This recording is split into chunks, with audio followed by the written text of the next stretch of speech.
Oaxacan food, and then he became a street food vendor. He sold clayudas, which is one of the dishes we sell here at the restaurant. And then he saw a little restaurant that was for lease, and him and his sister just kind of were like, let's do it. Like, I'll just ask around. Mm-hmm. He got a lot of help from a lot of people. He didn't speak the language, but he managed to open a business. And then we moved here, and then, because he didn't know how to speak English, and because me and my siblings just took to English so fast because we were so young.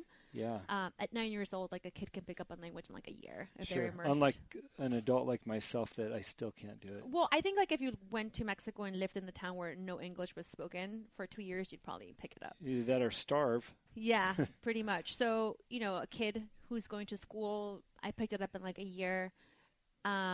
We became kind of like my dad's crutch to where like, well, speak to my daughter or speak to my, so I became like his translation voice, which I think happens to a lot of first generation, absolutely kids. Yeah. They kind of become that like person that translates from one person to the third parent. So I became that person, which, that's why I think I became like more focused in front of the house and here at the restaurant.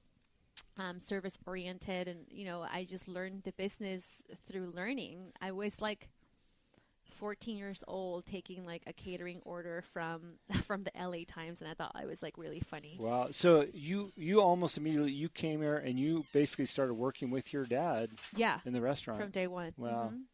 That's incredible. Yeah. Were you enamored being in Oaxaca going, okay, I'm moving to LA? Were you enamored with the notion of going to LA? 100%. Are you kidding me? I would watch Full House.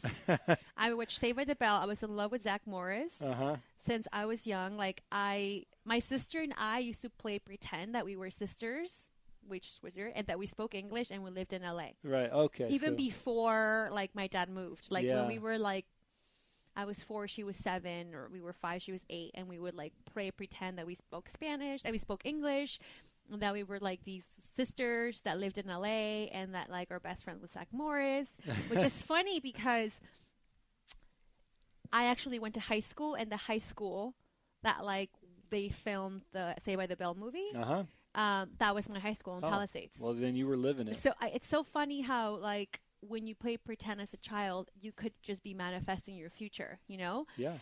Which is a conversation I had with my girlfriend too about the same thing. And like, that's so crazy.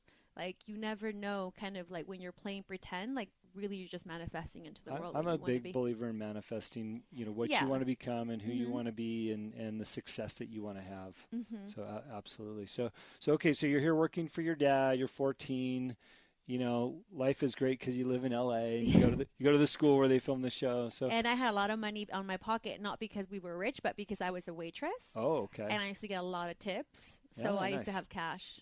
So what'd you do with the cash? I saved it. I saved a lot. I saved a lot of money. I used to save more before than I save now, actually. Yeah, just like my wife. She was a saver. Her dad promised me she would turn a penny into $1. I haven't seen that yet. Well, that's how they trap you. That's how we trap them. Ask my husband the same thing. He's like, what happened? Were you a saver? We're like, yeah, when it was my money, but now it's yours. Yeah. So at what point did you get really involved? It sounded like you were involved at the restaurant big time when you first got here, but was there ever a transition for you where you became more involved? When I became more involved, well, I think it was when my dad was, completely just serial entrepreneur. Is that like what you call it? Serial entrepreneur, sure. He had like 4 different businesses and, really just went over his head, just crazy stuff. And unfortunately, just after like the economic turndown of, what is that, 2007? Yeah. He lost a lot of money in one of the businesses he had.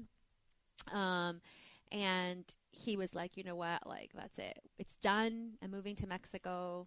I'm done with the world. I'm closing down everything, selling everything and moving.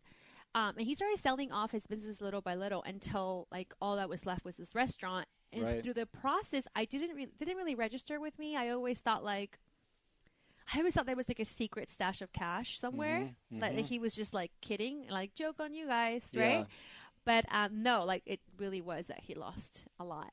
So it just kind of became like a thing where I was like, I really have to say yes to this opportunity and like really step up in a bigger way. I think that before I was just kind of in a job day to day until like I was faced with that sort of moment in my life where it was like, well, either you have to go and maybe find a job somewhere. And, you know, there's certain people that love doing that, that have like love the stability and really find comfort and like that's where they thrive. That's not me. Yeah. I get freaked out when I have to. Like the idea of having to be somewhere every single day at a certain time freaks me out, which is why I think I didn't like school. Yeah, it's tough. So just for some perspective, your dad had all these businesses, the restaurant being one of them. Mm-hmm. You see from the distance he starts closing them down, but you felt the stability with the restaurant, but all of a sudden you realize, wait, that might be in jeopardy too because he's going to Mexico. Right. What age range were you, and where were you at in your life? Were you a mom yet? No. Were you still a teenager? No. When that happened, I was in my 20s, in my mid-20s, and I was not a mom.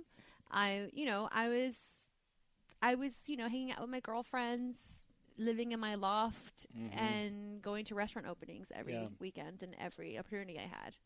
I had drinks named after me at bars. Like, really? That's how much I would be, like, in the scene.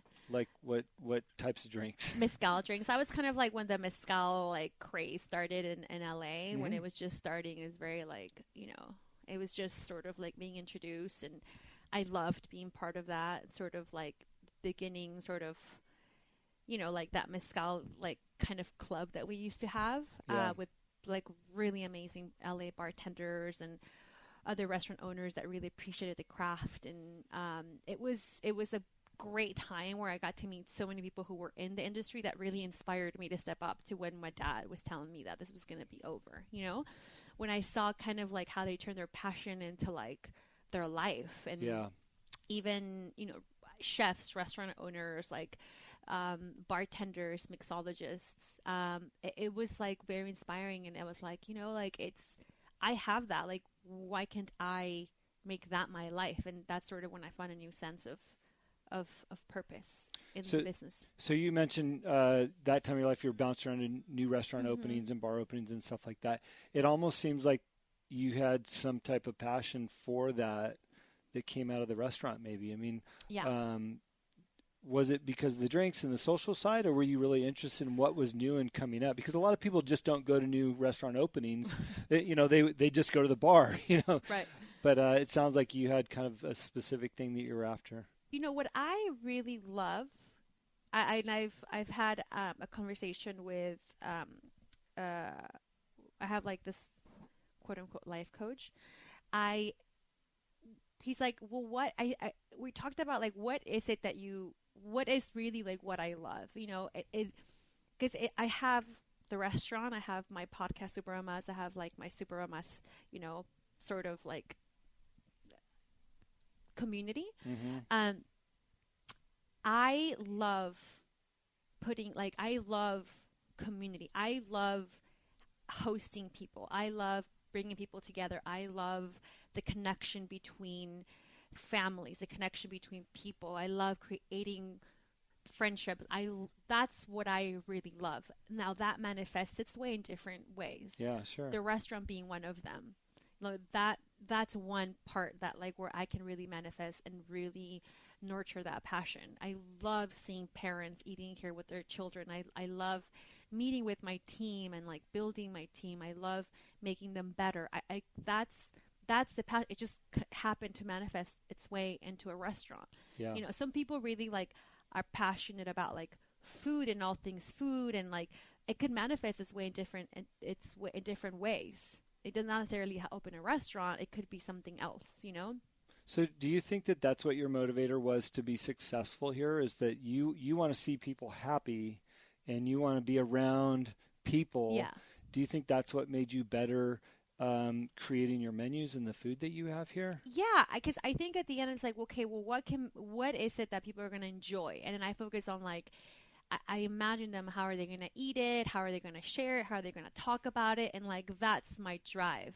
Yeah. Do you know what I mean? And I think also that's why, Super MS has grown the way it is, because I'm connecting moms with one another. I'm putting them together. I'm bringing together, have an event happening on May 12th where we're putting 1,000 moms in one location and creating a beautiful experience for them so they can connect and they can become friends and, just grow their community and grow their tribe, right? Like we're tribal people, and like when you start seeing how people who have like minds come together, how that can create an explosion of like creativity and creation and done things. I think that's what it is. So like I think that's what I love, and it just manifests this way in different ways. It's almost like you reverse engineered a business plan for a restaurant. Your end vision was seeing happy people at the tables, right. Socializing in a community, and you figured out how to make that happen through serving incredible food. The awards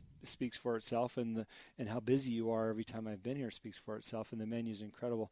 We kind of skipped over a little bit. Your dad is leaving. He's going back to Mexico. You're working here, and you realize this was the real deal. So obviously there was a conversation that happened between your dad and yourself about, hey, I really am leaving. Yeah. What was that like? It was more like, it was in this office. He had actually a desk in here. No, he even fit a desk in here. We rearranged things. And it just made me realize that like everything can be gone in a day, which is why I think also we always strive to continue to innovate and to become better and do things better every single day. Not just because I have a James Beard Award doesn't mean that like, okay, great, now we're done. It's the opposite. It's like, oh my God, then how do we get another one, for example, sure. right? So it was more of that. It was more of like, this is where we are. I want you to realize this moment, remember this moment, that like, look what we had and look what we have today. It could all be gone. And if you don't nurture it and if you don't pay attention to it. And that's really what I remember about the conversation. And that's what I took away from it. And it's like, okay, well then now let's move on and see what's next. I don't remember it being like, I mean, yes, my life is going to be over. And I was like, oh my God, what am I going to do? I really definitely had those feelings. But I think like what I remember now is just like things can go away very easily. Yeah. If you don't nurture them, take care of them. So you had the conversation with your dad. Did you have to, rally your brothers and sisters and say, hey, we need to take over this restaurant? Yeah, or? I think all of us knew what was happening. My brother had just left college, and he also had to, make a decision whether he was going to join the business or not.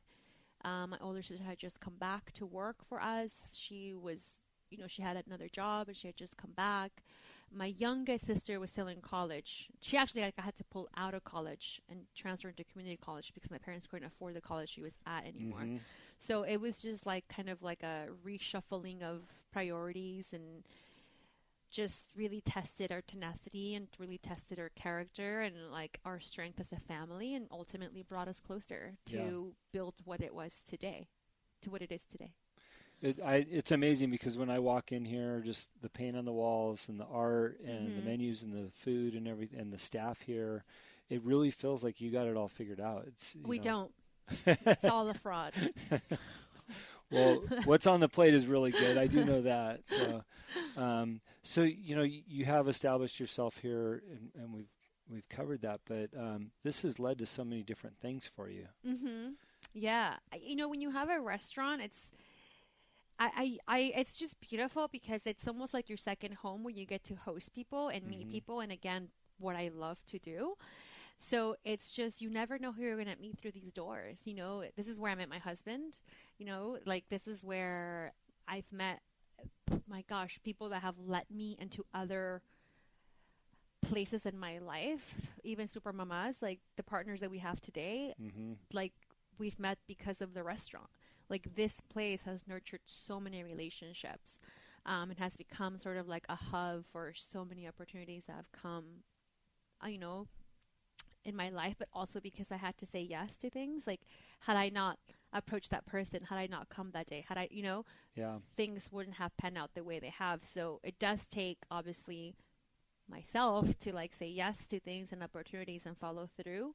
But definitely this place has been the hub for that. I think that's a learning for other people to realize that you're in a position, especially in the service industry, to not only impact people's lives in a positive way, like you said, you enjoy hosting people, but be receptive to what might come your way.